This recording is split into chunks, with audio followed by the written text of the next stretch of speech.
Hey you guys, it's Rachel here with Life of Senza. So I'm going out to get some eggs if we've got any. I just finished giving these chickens the last little bit of feed that we have. I gotta go get some more of that. And they're all locked up because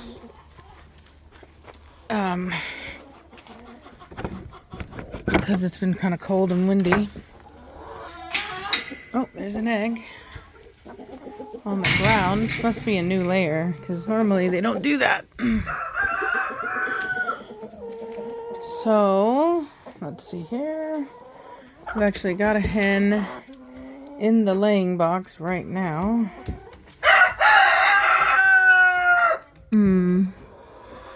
I guess we'll just have to wait and let her do her thing. Alrighty, hello mates. I'm gonna get them some new water today. Swish it out. But they're laying. Reese's chickens are not even laying right now. So I'm at least glad for that. Alrighty. I basically have a ton of. Basically, all these chickens are the few hens I haven't been able to catch, and then all the roosters. Let's see if there's anything in here. So I had someone laying in here. Here's the fake egg.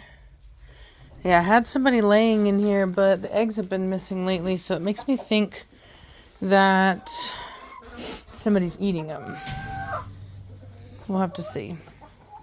Because here's our fake egg right here. So what I may do is move these hens back over to the other one, because I have really good laying over there. That's probably what I'll do.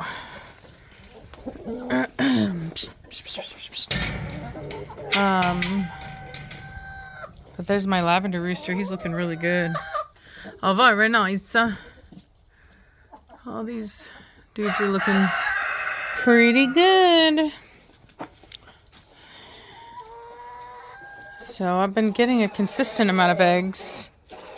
And then we've got, oh no, we won't have any. Because he latched it. There we go. Oh, we will. Okay. From yesterday, I suppose. So this is where my wild hen, well, one of them is laying. I have another one that's laying up in the rafters of this barn. Yeah. I know it's bad, just as bad as it sounds. I mean, I haven't smelled anything yet, but maybe something else is getting to it, or I don't know, but that's where they're at, unfortunately. So, alrighty, I need to refocus on catching that hen. This is Nirvana, by the way, for anyone who doesn't know. This is my blondie daughter, my preacher granddaughter. And he's proud grandfather. Nirvana is a grand champion, been at Westminster. She took second place at AKC Nationals for the adults against a lot of really tough competition, adult dogs, when she was only 12 months old. And she was in heat and not really showing her best. And then she also took first place for AKC Nationals puppies. So really happy of her accomplishments. She's just done a really fantastic job. She's a gorgeous dog, got great type, structure, health, temperament, and now we get to see what she produces with a really huge giant dog, which is Don Juan.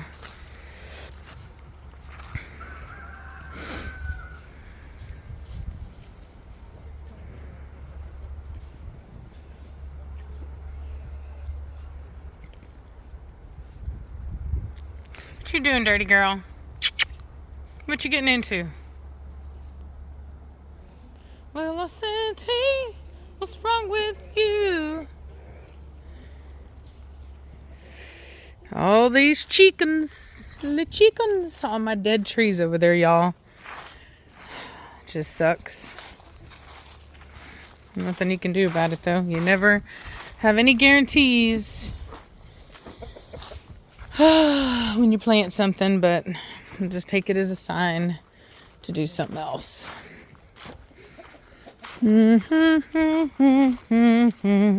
So I've had some people asking about how I'm doing my breedings when I'm not having them here on the property, and I've actually over the time that I've been talking about this, I've had some people reach out, and basically they're local in the area, and one of them is actually the person that I got my Great Pyrenees from, well, my Newfoundland Pyrenees, and so people that are just willing to help out, and I'm just giving them the price of a puppy, and it's helping them out in this economy, and it's helping me out. So and I don't have a huge amount of breedings or anything like that, so it works out. And then when Reese is, recovered and doing well, then we'll resume. We've got the double rub going on, you guys. The double rub. Oh gosh. And I will say that's one of the big things about having like church friends, because Reese met them through her church. And when you live in a rural area, like a farm area where people are already having pups and this and that, it's it's not the same risks, I think, that when I was, because I really was never willing to do that originally when I lived in Austin, because a lot of like your regular families, they'll be like, yeah, sure, they'll be okay with it, but then they'll start to they get really attached to the dog, and they start to research everything, and they decide that they know it's best for the dog, and they don't want you using it for breeding. Maybe they realize that it could, the mom could die or something, and they don't want to do it, and and it can just mess stuff up. And so that's why I never wanted to do it. But I'm trusting Reese and her. I've met these people on numerous occasions now, and I trust them, and so we've helped them out some, and now they're helping us out, and that is the way it should be. And so anyway, so it's pretty cool. And like I said, we're not doing a huge amount of breeding either, though. We've skipped, look at that, quite a few heat structure. Just because we don't want to be overwhelmed. Good girl. I've also placed out quite a few dogs as well. I have. I've realized that at the very most, I will only ever have like 25 dogs on my property, and that is not including breeding animals. That is like, so I had my list down, and so I had dogs that were like prospects, and then dogs that are breeding, and then dogs that are puppies, right? So I'm talking 25 for all of it. And I only had 5 breeding age females and 5 breeding age males right now. The rest are prospects. They're either awaiting health testing, or awaiting to see if they're even capable of reproduction. And so it ends up being it's the most that I personally can manage myself, while maintaining high quality living conditions. And it's really all I need to maintain my lines and my business. And so that's why I like that number. It's not as much as a lot of breeders. It sounds like a lot, but most people do not advertise how many litters they're actually having and how many dogs they actually have within their ability to sell puppies off of. So like that breeder in Louisiana, I believe, and I could be wrong on this, it's not a it's not a for sure thing, but from what I had been told from someone else, that person allegedly had like 50 dogs that were in co-homes and then also on their own property. So in total, they had 50 dogs available to them for use. And that's not uncommon. There's breeders that I buy from in Europe that have more than that. So it's not a criticism in regards to the amount of dogs. I know people with many more. But like I said, for me personally, being a single woman, I can only do what I can do. And so that's just where my limit is going to be, which is good to know, because whenever I do go to apply for my permit again, I know how many dogs. I really didn't know before, because I had only recently gotten started. A lot of people don't realize that, but I started in 2016, and it takes a long time to get really high quality dogs for breeding. It just doesn't happen. You can't just buy a bunch of dogs all at once. You will not get quality, not with Corso. There's only a finite amount of breeders that are capable of producing high quality dogs. And so you really just have to wait. And you have to accumulate, because if you think you're just going to go out and buy a bunch of dogs, which initially I tried, because that's what a lot of people do, and I didn't realize how bad the quality issues that we had were. But basically, it ended up in a situation where I had to place out a bunch of dogs that were not breed quality, and I wasted a ton of money. So definitely not ideal. Quiet down. Cut it out, Kimchi.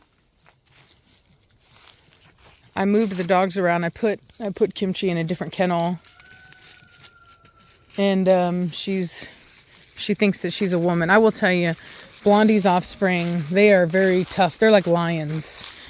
They're just big, proud dogs. So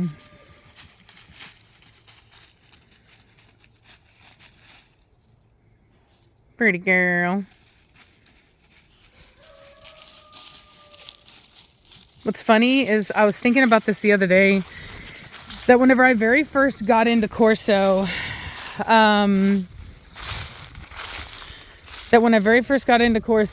there was this one fawn female that I just loved, from the same kennel as Preacher, not same lines. Huge female, like 130 pounds, and like a legit 130 pounds. And a very pretty dog, had a very beautiful head, just a gorgeous dog. And I remembered really wanting, like, just being in love with this dog. And I got a daughter from her that was just not at all, not a daughter. I got a granddaughter from her, actually. I take that back. That just was not at all like her in any way. And that was Eclipse. And so, anyway, I was thinking about it the other day. I was like, when we weighed Nirvana, because I don't really weigh my dogs a lot. It's not really a concern to me. I don't really care. I think it's a really bad distraction and a really bad thing to focus on, because it'll influence you to make bad choices in your program. And so, like I said, I'd never weighed her before. Quiet down. And so when I weighed her, and she was 130, Savannah weighed her, and she was 130, I was like, holy cow. I didn't think she was that big. And anyway, and then it hit me, like, I think the next day I was thinking about it. I was like, wow, I actually have a fawn female, a gorgeous, huge fawn female that is a solid 130, just like I had wanted. And I hadn't even realized that I had been blessed with that. And it was just funny. It's just funny. It's like, it's just, it seems like somehow we don't always pay attention to the blessings that we're given, you know? Come on. Sometimes it takes so long to receive those blessings that we don't even really realize it at first. But, you know, I love Nirvana. She is definitely a blessing. And so, come on, girly. It's a good dog. It's a good dog.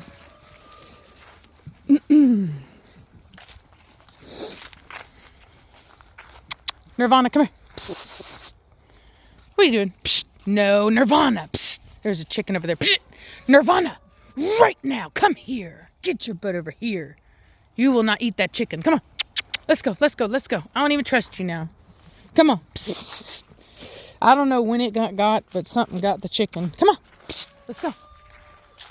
Don't you dare get that chicken. Ew. It's nasty. Come on.